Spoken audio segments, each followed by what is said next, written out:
Assalamualaikum warahmatullahi wabarakatuh. Good night everyone.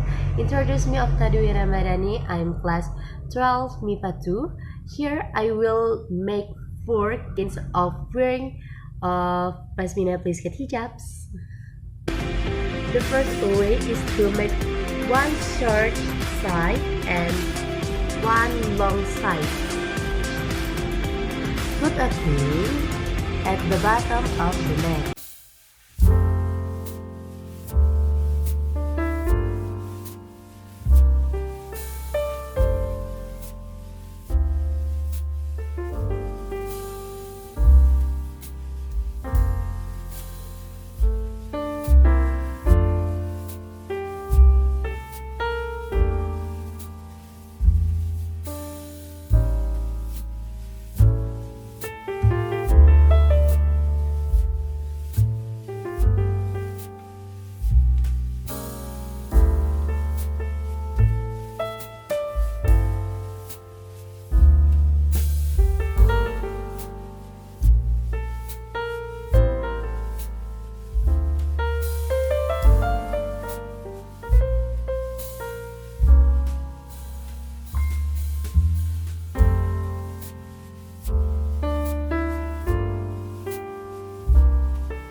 Thank you for watching for my video, and don't forget to like, comment, and subscribe. Bye bye. Assalamualaikum warahmatullahi wabarakatuh.